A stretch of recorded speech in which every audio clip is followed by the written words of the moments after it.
What's up, Shelf Addicts? Welcome back to the Shelf Addiction Podcast. Today on Book Chat, we are covering the third book in the Red Rising saga, Morning Star, written by Pierce Brown. Stay tuned.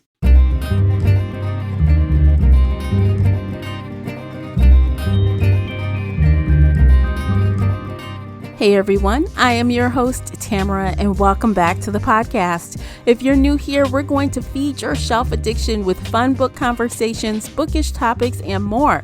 It's like listening in on your favorite book club.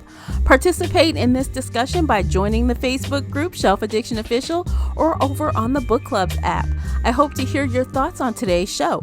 You can also find me and Casey on Twitter and Instagram. The links for everything I've mentioned are below in the show notes. If you enjoyed today's episode, please support the podcast by sharing it with some book nerd friends or on your favorite social media space.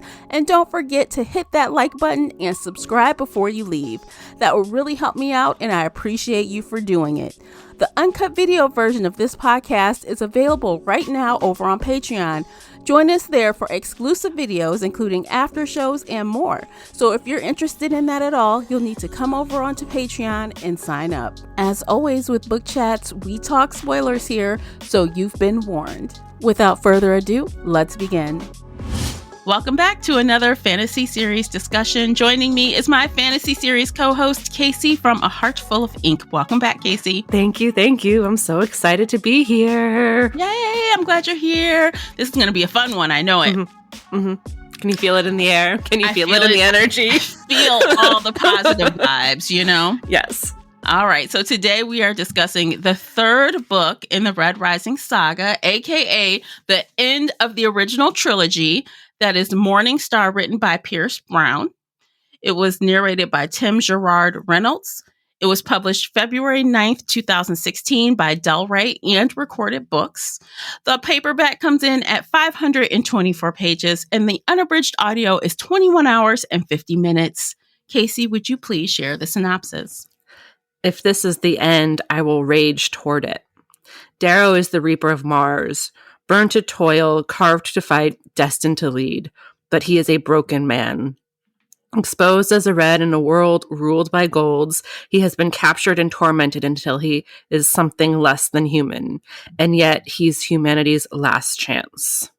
In facing a godlike, ruthless enemy, he must call on every last ounce of strength to prove that loyalty, friendship, and love are more powerful than any cold-hearted machine of war. He has been first red, then gold. Now he must transcend them all. He must become the hero his people believe he is. All right. So, you guys, 524 pages, 20 plus hours of listening. There's a lot to talk about. So you should know right now we're not going to get all of it. We are not. It's just impossible. We try to keep it to an hour. So in advance, if we miss something you want to talk about, join us for book club. Yes. You can then talk with us about this at the end of the month, and we will have a great time, and you will get all your feelings out about the conclusion to the trilogy. All right. After you closed the book, the final page was read. What did you think? I fucking knew it. You fucking knew it? Okay. I knew it too. But the thing is this. I think usually, now, obviously spoilers. Y'all been warned. Spoilers. We're going to jump to the end. So at the very end of the book, we get a big reveal that explains why Mustang did not come looking for Darrow right away. It took her, and of course, everyone thought he was dead on top of that, but she was just incognito for a long time, and we find out why. And I'm like,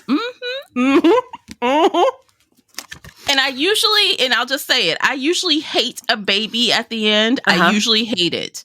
Yes. But in this circumstance, it worked because it was kind of off the page. We didn't really know. Yes. And then there was a good reason why she chose not to say anything, which was co-signed by his mama. Yes.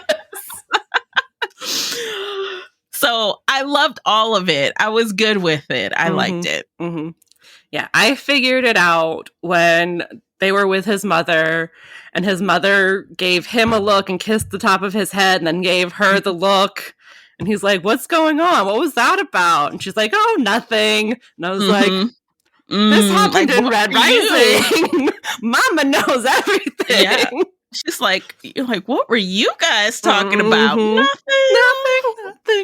No, it was, at that moment, I was like, she's either pregnant right now or she already had the baby. But, you know, they kept having these time jumps and she wasn't changing. So I was like, okay, she's not pregnant right now. Because I was about to get really mad. I was like, did they even have sex? I don't think they did. I don't think they did when they came back together. I don't think they did. But I was like, is she pregnant now? Or... Yeah. It makes sense. And even her motivation for like everything, testing him, you know what I mean? Like she wouldn't really trust him 100%. And she was like, you could tell throughout the book, she was getting more comfortable with being around him again. And like, and he even mentioned that. He was like, she's testing me for something, but I don't understand what. And I was like, what else would a woman test you for? Well, you know what? She had some valid points. He lied to her for 6 years. He lied to her for years. So even not considering a child, do you want to be with somebody who could lie to your face for 6 years? So she had to decide for herself and her child, like, are you good for me? And can you build for and be good for this kid as well? So I think it was twofold for her. Oh, absolutely. And it also explained why she was there at the beginning, you know, bartering for peace. Because I was like, Mustang wouldn't just normally give up, you know, even if it's bartering for peace, even if you say all the right things, like, oh, the ships, the people. I was like, there's something else pushing her. And it makes so much sense that she's like, oh, I have to protect my kid now. Oh, I have to do the world for the kid. And also, the other family that protects her, Pax's father and brother. Yes. Yeah. They were very, very protective of her, more so in this book than any other time, because they're like, our family has our kid. We have our kid. He's named Pax. Like so, when the Obsidians kind of like had the golds and they were hanging them, and the father was like, dude, we are coming in there. He had his army. He was going hard. I was like, he wouldn't normally do this. Like, he's acting like she's his own flesh and blood. Why? Yeah. Babies. But you know, he did. And I don't think it was totally out of character for them to do that because she essentially grew up with Pax, right? Yeah, no, like they were family, but it felt more extreme than normal. Like it felt like there was more love between them. And the fact that they'd said, you know, after she found out that Darrow was a Red, after he exposed himself and all that, like, she went to them and asked them for help. Yeah, she wanted advice from them. And you know what? I was right, though. I was right. They wouldn't have shunned him. Yeah, they would not. They would have embraced him. And that was good. They did embrace him after he came back. They did. And they didn't even put it on... I guess, obviously, Mustang gave weight to that, but it wasn't only because of Mustang. No, it was because they fought with him. They worked with him all throughout book 2. Like, they had bonded. And again, now they're babysitting his child. Yeah. So, yeah, no. As at the and also, you know, putting on my editor hat right now, this author, Pierce Brown, does beautiful circular endings. So again, still spoilers at the end, when they're killing her brother, when they're killing him, they're hanging him, he's using the same phrases about the hanging that he did at the very first page of Red Rising. And so I was like, okay, you've been talking about the baby, and this comes full circle together too, because Io had the baby and the baby died, and he keeps talking about how he wants kids. He wants to have a kid. He wants to have a legacy. He wants that. And so, of course, the author is going to give him that at the end. Yeah. Which, well-deserved. He worked hard for it. Yes, he did work hard. They put him through the ringer. They put him through hell. Character, Pierce Brown, dragged this dude through the mud. Literally. The torture he endured. The torture. He was in a freaking stone table for 9 months. Oh my God. They were eating meals over him, on top of him. And he was like in this blackness, this darkness. He was talking to himself. He was peeing and pissing and pooping himself because he couldn't, move. Yeah.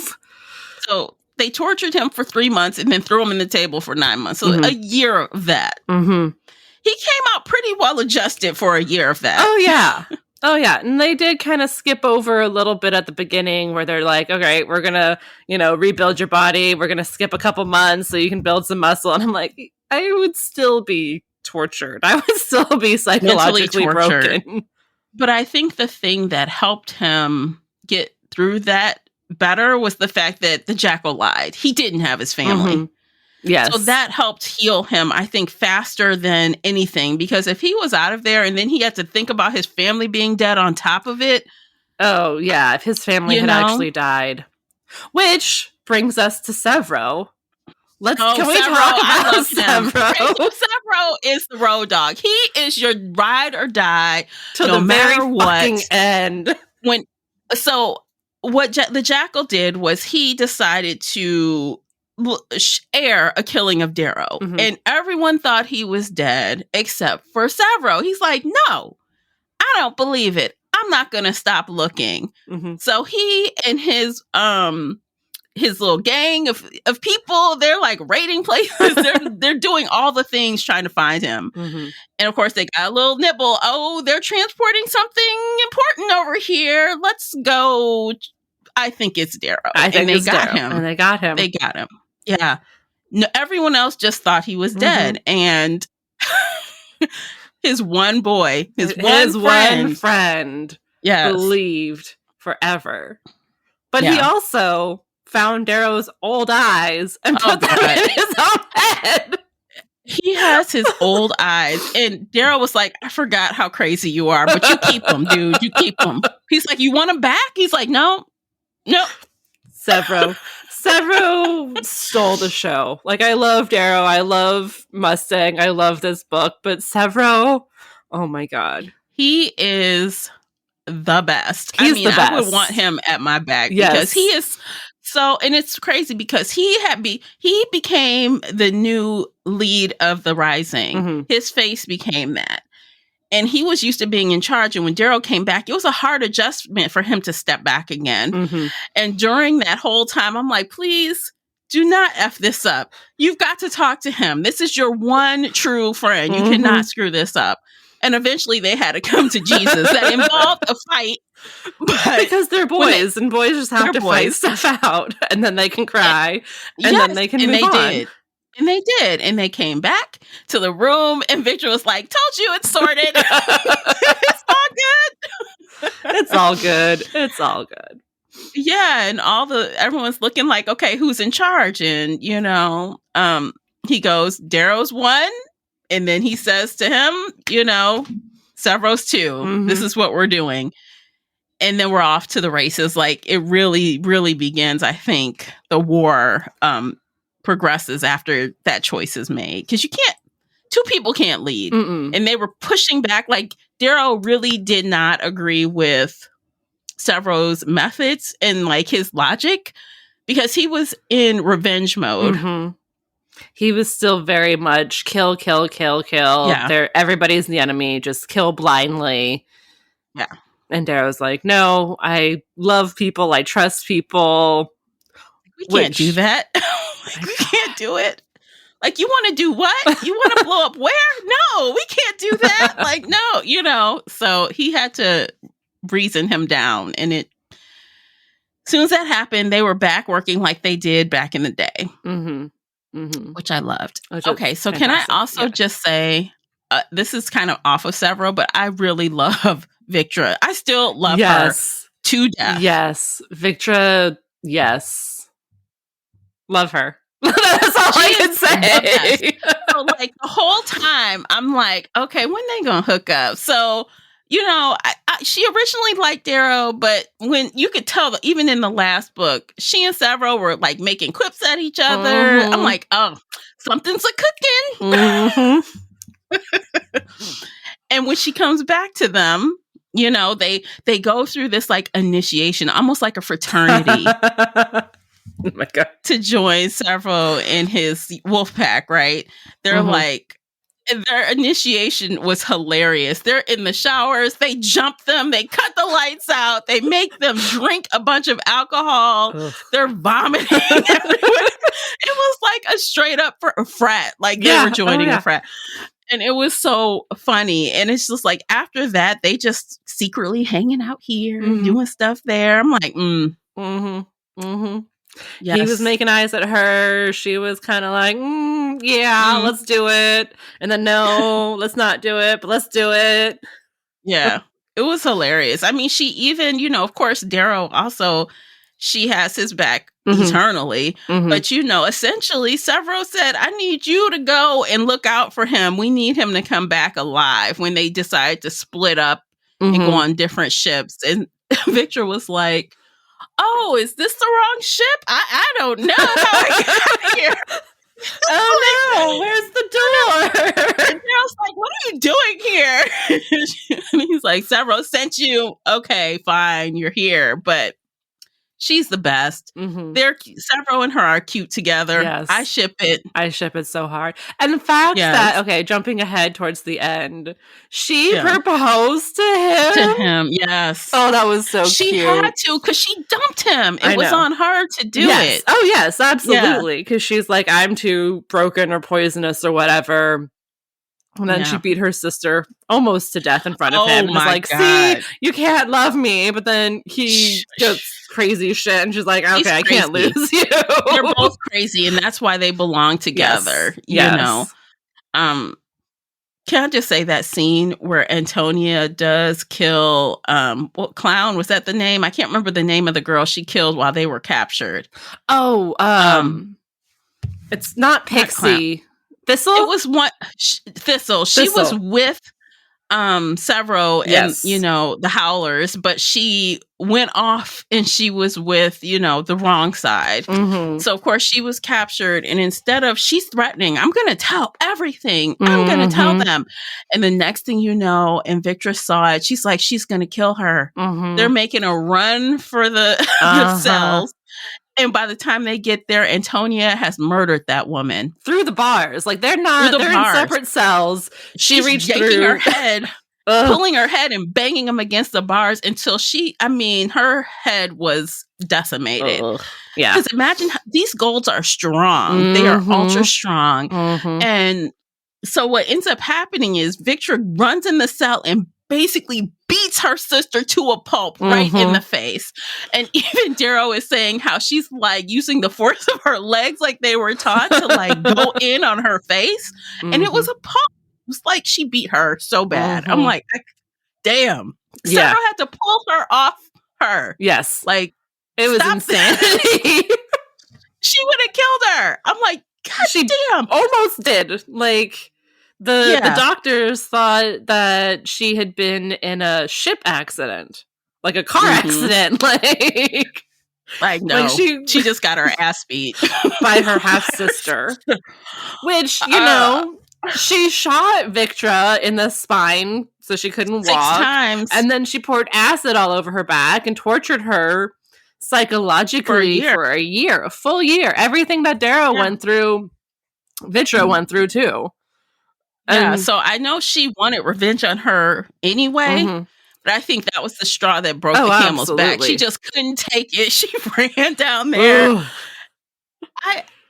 I mean, my God, I can't imagine the frame of mind I'd have to be in to do that to somebody. Like, well, if you're tortured for a year, I think. I mean, honestly, she showed a lot of restraint and waiting. Oh, yes. Oh, yes, she did.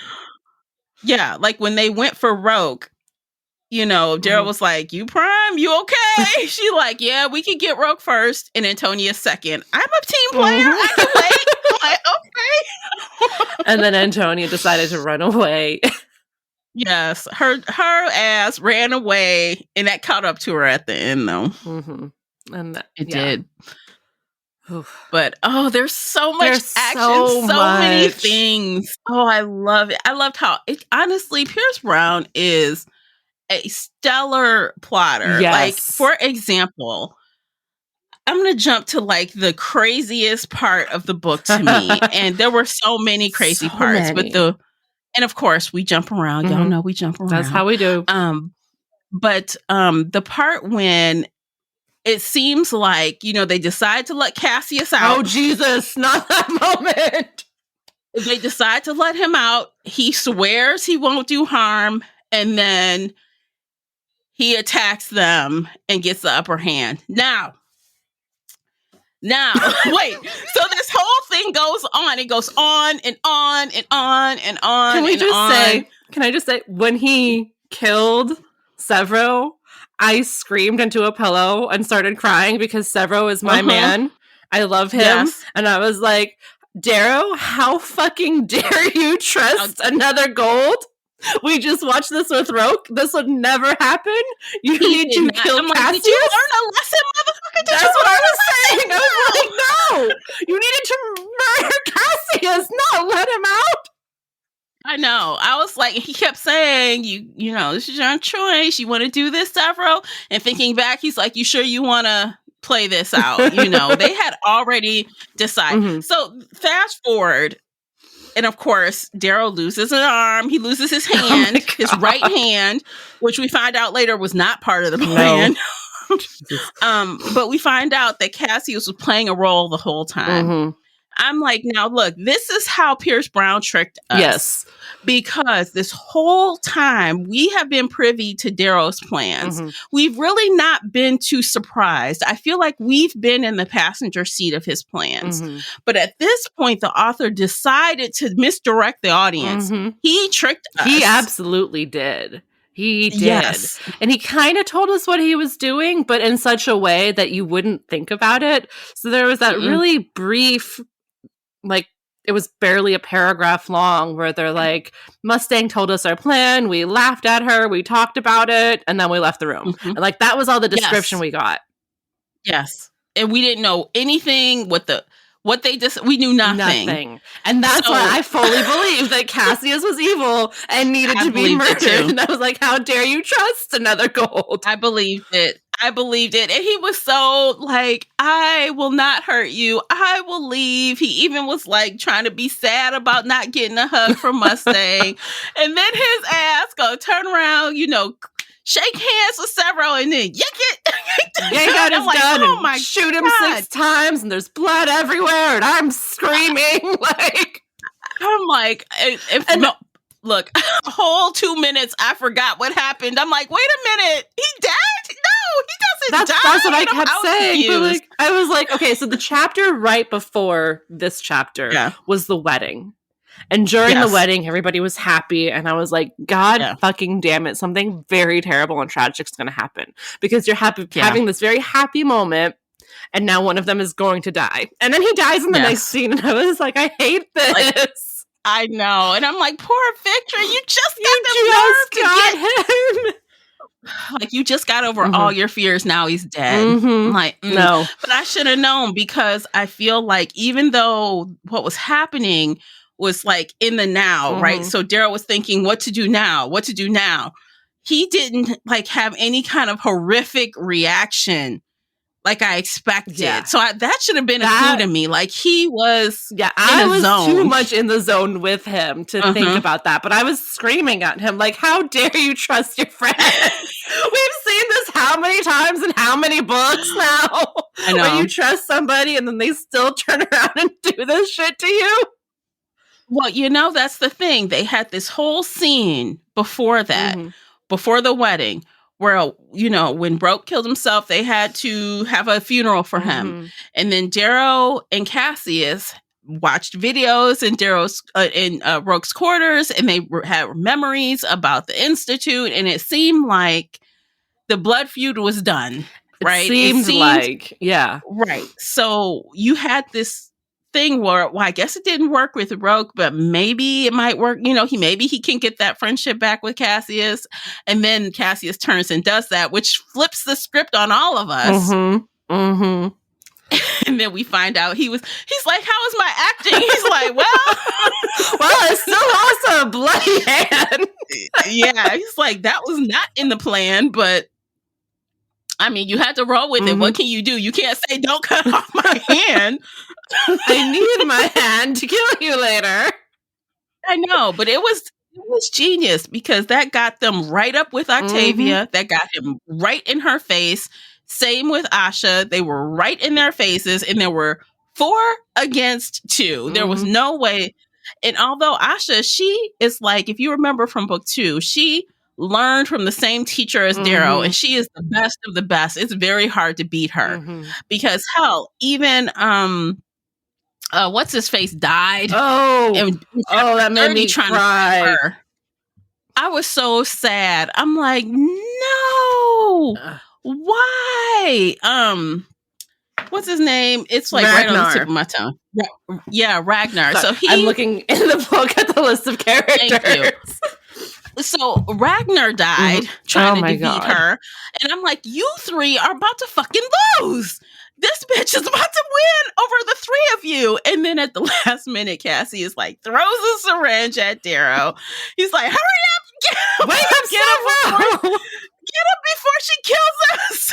And then he jerks awake like, motherfucker, because he was like in a state that was almost dead. And then he got the jolts of no one's business. Like adrenaline times a million. Yes. Yeah. Yes.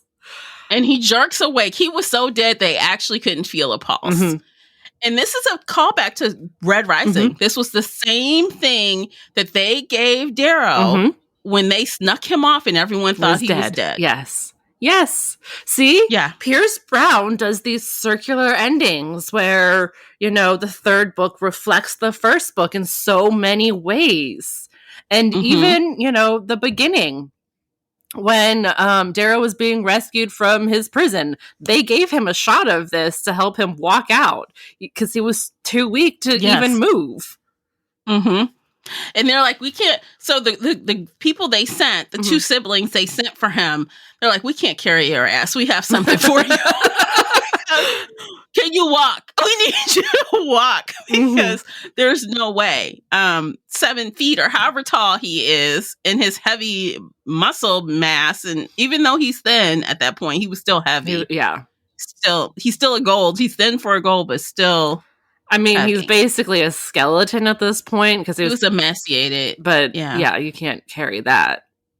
Not and fight off all of the guards who are coming and make it. No, dude, you gotta walk.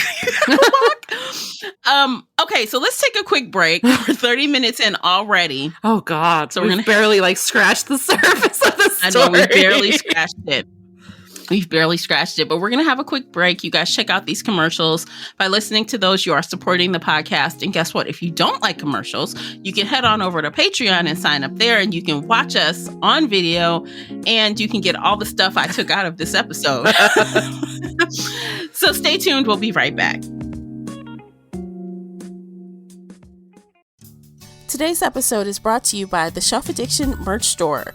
Check out all the bookish t-shirts, notebooks, mugs, and more. Don't miss out on these original designs, perfect for any book nerd. Support the podcast and visit shelfaddiction.com/merch and pick up your next favorite bookish item.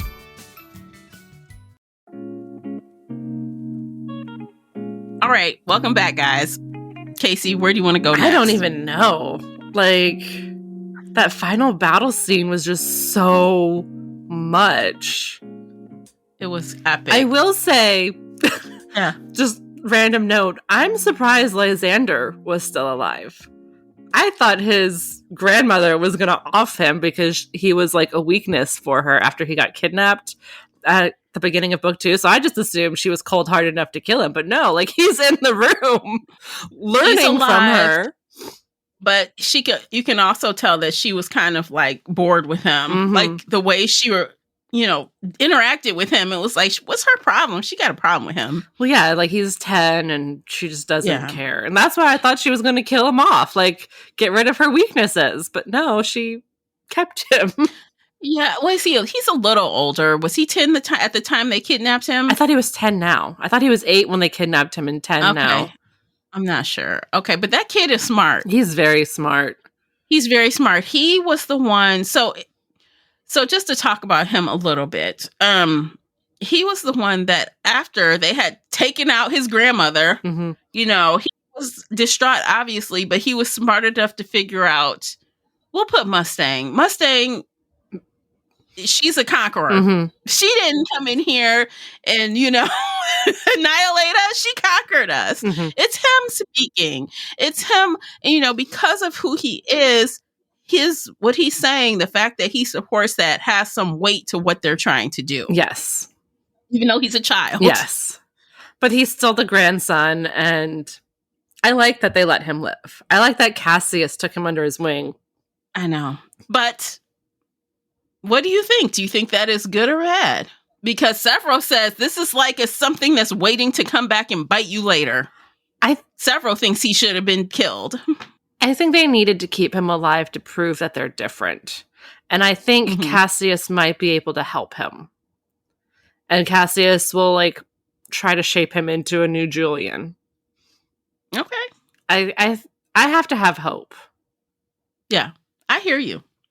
Because he seemed like a good kid. He was smart and he was good. And again, back when they kidnapped him in book 2, they were like, he was like, oh my God, I love you guys so much. Just tell me what to do. I've, read all the articles about you. Like, he was so in love with Darrow, like hero worship in love with, because he was a kid. I still think he has a little bit of that.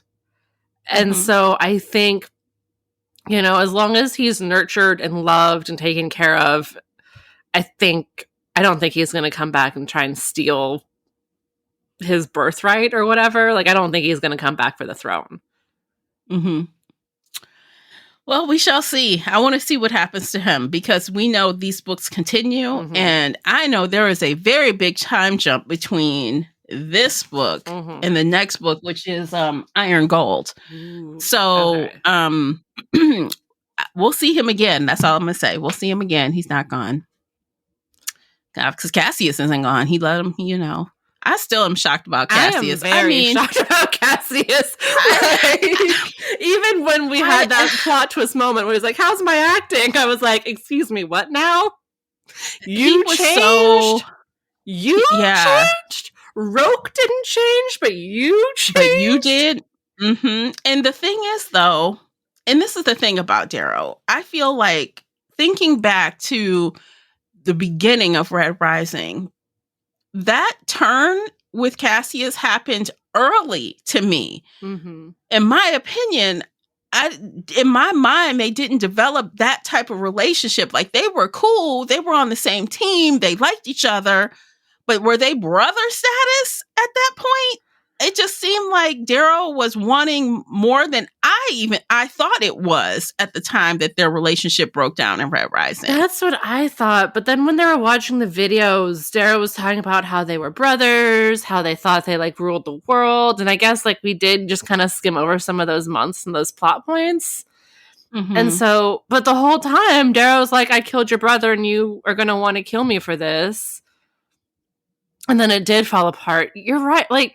Roke was there for him so much longer. Yes, he was. And I don't know. I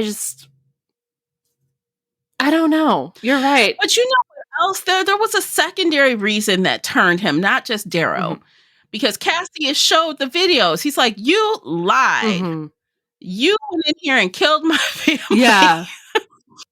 It was more, I think Darrow was part of that, but I think it was seeing how Octavia lied about what happened to his family. Yeah. I think that was the last straw that kind of made him shift. Because they had said that Darrow went in and killed his family. The Sons of Ares are But no, like, it was Octavia. It was the government. It was the people he was fighting for. It was the jackal. She sent the jackal to do it. And, oh my God. And then blamed Darrow. But you're right. I don't know. The whole thing. Their relationship, I'm like, okay, if anyone would have changed, I thought it would have been Roke. And then we find out at the end that, of course, the jackal, he killed what's-her-face. We knew it. Darrow asked the jackal, the one woman that kind of turned Roke away from him. Like, Quinn. He was so in love with Quinn. At the time, Darrow looked at the jackal like, did you do something? And he's like, I tried my best. Do you remember that scene? He was so, like, how dare you accuse me? And then we find out he did. He did kill her. Roke was right there with his back turned, and he killed her. And had he known that is why she died, maybe he would have flipped back too. I don't know, because Roke at the end, Roke is this poet. He's supposed to be, or he feels himself to be this, like, gentleman type, I guess. And at the end, he's reciting poetry. He's saying, if only I could have lived a certain way. I absolutely cannot live, with people thinking me a loser. I can't, live in shame and all of this and that. But then he tells Darrow, like, I turned on you as soon as Quinn died. And, like, as soon as she died, and I was like, he's like, when did I lose you? It was that. That's bullshit. Like, when I thought he just turned on Darrow because he was a red, like, that kind of made sense because golds are so.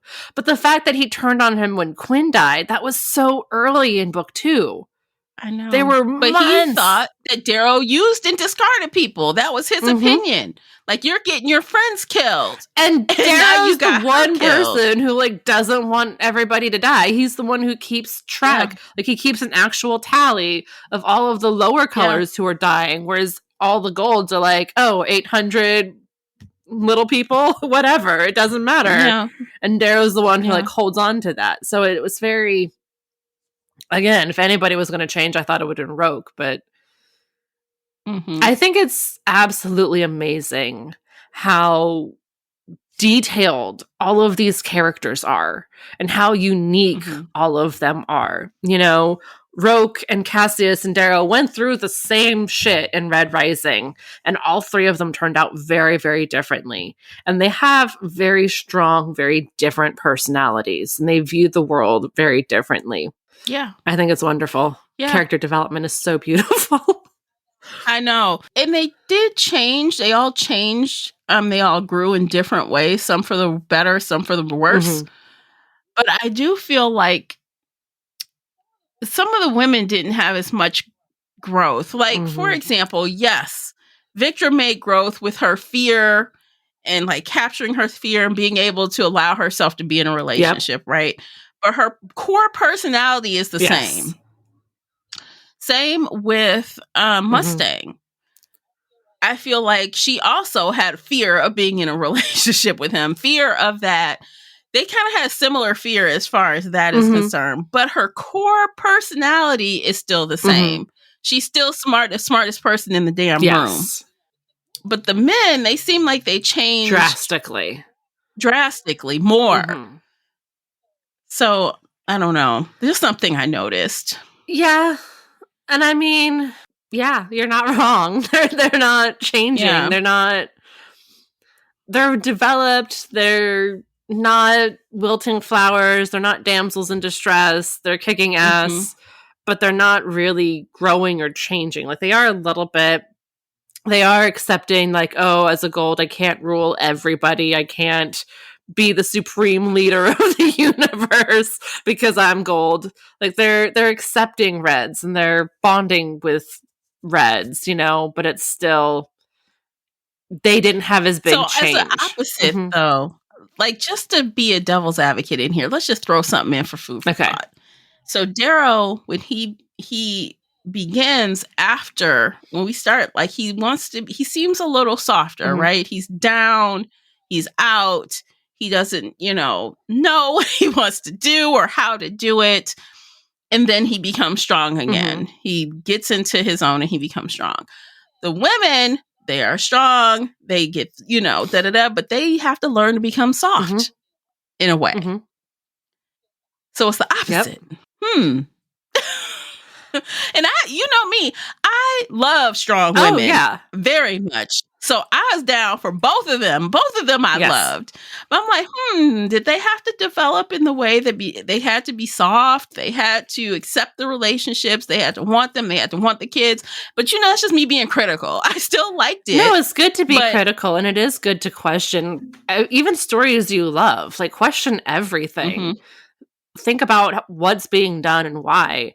And you're right. Like, why do the women have to soften to the men? Why do they have to soften? And I mean, I hope Victra and Severo have the best relationship ever, and that they just go off and do crazy shit together and, live happily ever after. Look, that whole conversation, Victor's like, wife, that seems so weird. Husband, what? He's like, and Daryl's like, hey, I think that looks good on you, right? I can see Severo and Victor having like 12 damn kids running around. Like, I don't know if Victor would want to be pregnant that much. You know what? She gonna turn into mush. She is like hard on the outside and absolutely gooey on the inside. Yeah, she is. She absolutely is. Yeah. They're adorable. I think Mustang's a little harder than her. Like, she presents softer than Victra does, but she has a will of steel. Oh, absolutely. Yeah. I think. And that comes from her dad and who her twin brother was, and, the fact that she grew up so political and, in politics, and image is everything, and women have to appear to be soft and inviting. And so I think that's what Mustang does, is she just appears soft, but knows. Which is why she was able to take that spot. I feel like she's more eloquent when she speaks. Like, she is, like I said, she is the smartest person in the room. She gets the same job done, but she's doing it without necessarily force. Like, not as hard as Daryl would go, right? And that's why he needs her. They're balanced. They are balanced. They're balanced. Yeah. Yes. And I love it. I love them. I did question myself at one point, like, why do I just trust Mustang implicitly? Like, I never stopped to think, oh God, she's going to turn on him. Me neither. I just trusted her. I just trust her. For some reason, the author did something with her character that just, made us trust her. Now, I know in book club, we had one person that was vehemently against her. I was thinking about that conversation while reading this, going, why do I trust her? I just trust her. I do. And even when she was like, there with trying to make a deal, I'm like, well, why is she there? She's always got a plan, right? She said that. Yes. She's always got a plan. Even when she was with, quote unquote, Cassius for that short time, when Daryl saw her, was all, she's like, I have a plan, damn it, So I feel like that kind of resonated and stayed with me. So I wasn't thinking, oh, what happened to her? I'm thinking, what is she doing? Yeah, what is she doing? What's her plan? And her plan is protect my baby. Yeah. It all makes sense. Honestly, it turned into protect Darrow too. Like, for example, when I think it was Cassius was coming toward them, and she's like, or doing something to Darrow, and she's like, "Stop! I will put you down." She did. Oh, she's like, that's when they were on the ice planet. They were on the ice planet, and it was clear she will never choose Cassius over Darrow. Ever. No. And Cassius was surprised by that. Yeah. He thought she wouldn't do any harm to him, but she did. She was like, shot him in the throat with an arrow. She did. And it missed something where he can still talk. It missed his artery by like centimeters. And then I think they did a little bit of little repair stuff on him. I was really surprised that he can repair almost everything. But but she was like not playing. And I'm like, she showed him mercy by not killing him, because she could have killed him if she wanted to. I think she wanted to. It seemed like she did, but I'm like, she's too good a shot. That's why I feel like she missed always it by 10 centimeters. Though. I know. I know, but you think she intended to kill him? I think she did. I think he was about to kill Darrow, and she intended to kill Cassius. And then it was I don't think she intended to kill him. Pierce Brown, tell us. Did she just miss, or did she miss on purpose? I mean, did she hit the bullseye? Did she not hit the bullseye on purpose? That's what we want to know. It was centimeters in his neck. I am surprised. If you're that good, I feel like that's the level she's working with. Well, damn. I don't ever want to be around her, or she might try to kill me, or just, not kill me and make me suffer. But that's how, at that point, I'm like, oh yeah, she still loves the guy's dirty trash. She's like, I will kill you. I'll put you. Well, she said, I will put you down. She didn't say, I will kill you. And she did put him down. He was done. He was done. Yes. On the ground. And they got him. That's how they captured him. They captured him, and they kept him for 4 months. Yeah. And they didn't do anything bad to him. They let him be. No, he sat in a normal cell. Yeah. And even after him trying to attack Darrow's like, oh, put him in a private cell. They're like, what? No, he go with everybody else. Darrow has the softest heart I've ever seen in anybody. And half the time in this book, I'm like, no, Darrow, you need to kill these people. You need to not be so soft. You need to kill these people. And again, at that plot twist when Cassius betrayed them, I'm like, see, this is proof. You should have killed him. And then it turned out that I was wrong. And I was like, oh, I guess I'm just really bloodthirsty. Well, I think he did learn that you have to sacrifice, because at the end, when, they had the jackal and the jackal was like, I have bombs, I have stuff all over the place. You're going to kill yourself to save these people. Darrow was like, no. And he freaking ripped his tongue out with his own hand. I'm like, oh my God. He was quoting himself being a digger, like pulling stuff out of the earth. And he's like, I'm just going to shove my hand in your mouth and rip out your tongue. He just ripped out his tongue, and he knew people had died. So lots of people had died because they had gone off. Some of those bombs that went off. Millions of people died. Yeah. Yeah. But he's like, I'm not killing myself. Get the fuck out of here. You're going to stop talking. That's what you're going to do. Yeah. Oh my God. Oh my goddamn.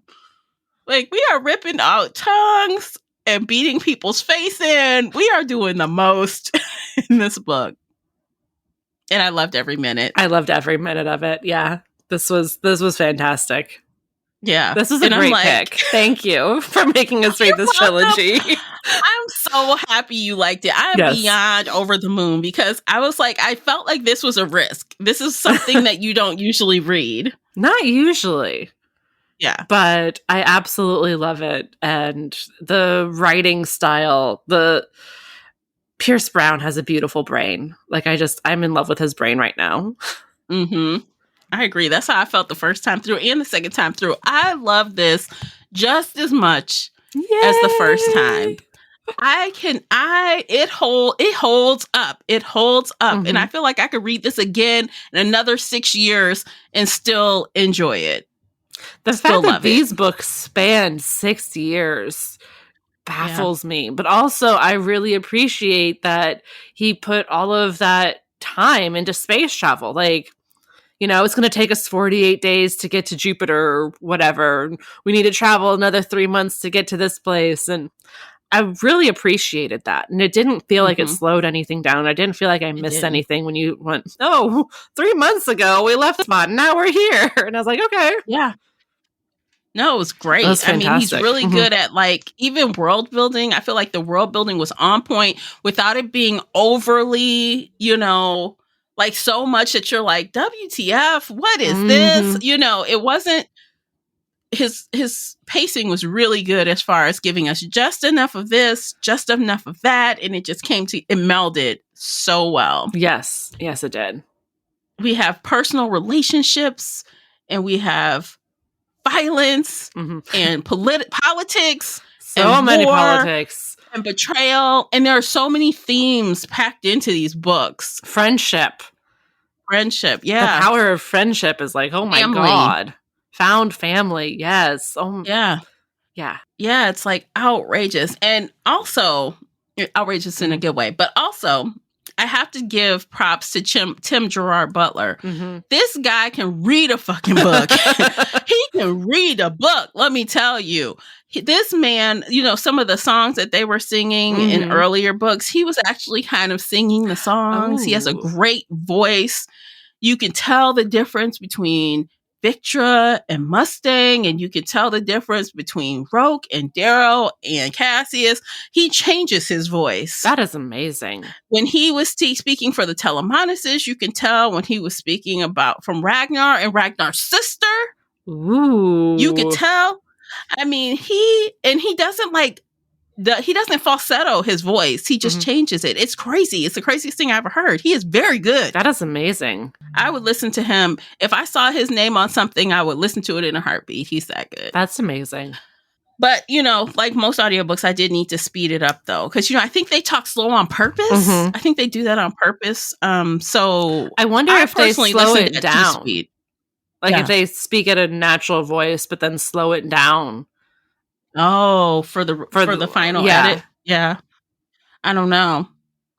But I know I don't think I would enjoy it at normal speed because he sounded normal in my brain at 2x. Oh, wow. Well, at least you got through it in less than 20 hours.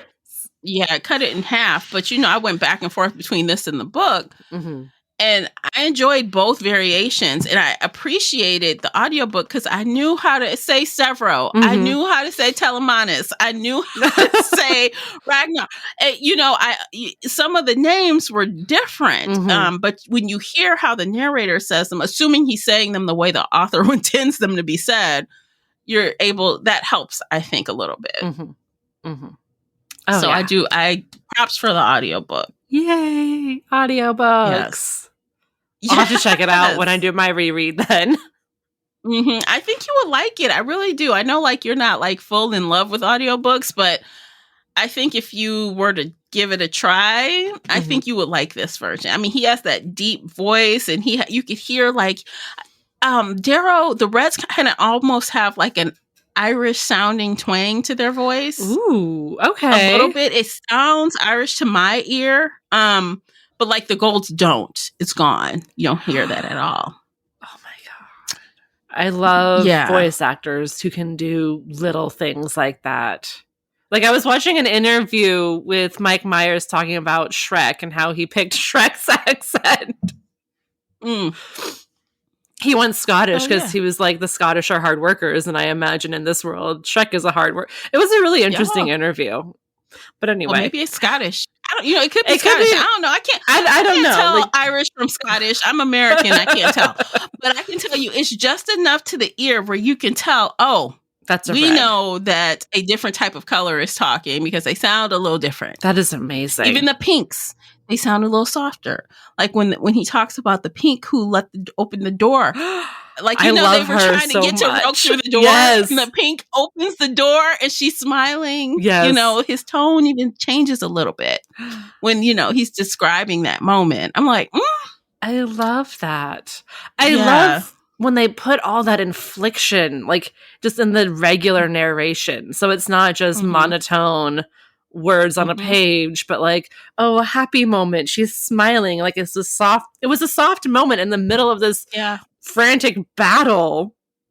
And oh my God. Okay, I'm going to have to listen to that. That scene was awesome. They're drilling in. They're it's going to take us 14 minutes. He's like, no. And then the door just opens and they look. It's this little pink holding the button. Come on in. And then Roke felt betrayed that his slave. He's oh no. I said, Roke, you dummy. Of course she didn't want to sleep with you or be with you. She was forced to, you idiot. You think you're this gentleman who's, pining over a dead woman? No, you deserve this. he felt betrayed by that. He did, like, but he deserved it. Look, I'm like, you a dumb one. You a dumb one right now because no. She wants you dead. Yes, she did. Said, come on. She rolled out the red carpet for the enemies. Like, oh my God. Wow. Anyway. Oh gosh. Let's rate it. Should we rate it? Let's rate it. There's still so much we can talk about. I know. And we will. We will in book club, you guys. So join us there. And if you want to leave comments, let us know what you thought. Leave a comment somewhere, anywhere. We'll see it. Just add us and we'll see it. All right, Casey, you first. I'm giving it 5 stars. This was a beautiful conclusion to this trilogy. Instead, you know how sometimes trilogies kind of peter out at the end, or they're not as good. Like book 1 is really good and the rest aren't as good.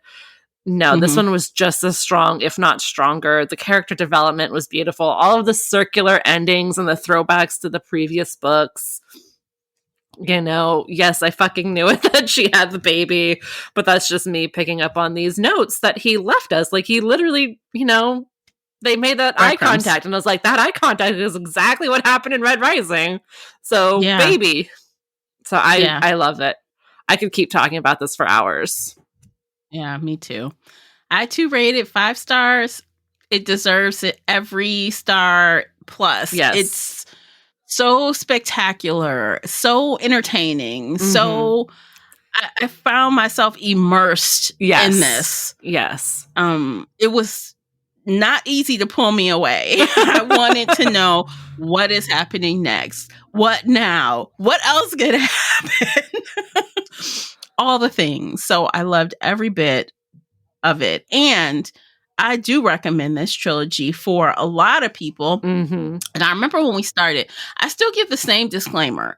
Like, take book 1, go easy on book 1. Yes, you will see some things that remind you of other things, but I don't think he had found quite his ground quite yet. I think he was feeling things out, trying to see where to go. And I think, you know, he had a plan, but I think to grab attention of others, he wanted things that were familiar. Yes. I think. Also, like, it needed that building escalation, right? And book 1, when they were watching their vids, Cassius and Darrow, it felt like a different lifetime. And I think Pierce Brown wanted it to feel different from the rest of the series. Like, I wanted to be... It was, absolutely. Like, it was a very different... games in book 1. They were. It was the kiddie war, where they could form all these friendships. And yes, terrible things happened, but they made their brotherhood back then. And somehow that survived 6 years later when Cassius helped at the end. It set the foundation. It did. Yeah, it was a solid.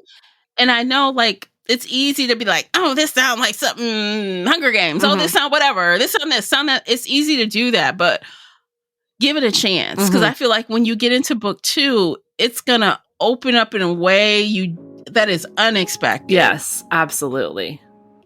Yes. Yeah. Yay! Love it! Win for the year. This is a good start. Win. I'm so happy. We picked a great beginning. Yes. I'm feeling good. Yes. All right. I think we're going to end there. What do you think? I think so. I think it's time for our after show. I almost called it a happy hour. Happy hour after show. No, I don't have any alcohol. I don't have any alcohol either. I have water.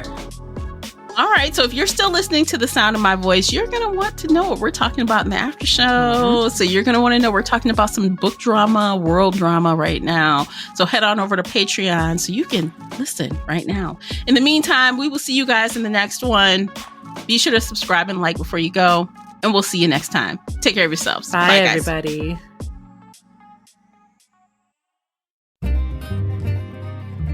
If you enjoyed today's episode and would like to show your support, there are a few things you can do. Head on over to Apple Podcasts and leave a positive 5-star review, or like this episode on your favorite podcast player. It seems so simple, but it really helps me out. You can share this podcast with other book nerd friends or on your favorite social media space. You can also join the Shelf Addiction Patreon family. For as little as $2 a month, you will help us produce even more awesome content for your ears. You can also consider joining the Shelf Addiction Official Facebook group, where we talk all things bookish and more in a safe space. The Shelf Addiction Podcast is a part of the Nerdy Maven Network. You can also reach us via email at info@shelfaddiction.com. Thank you for listening.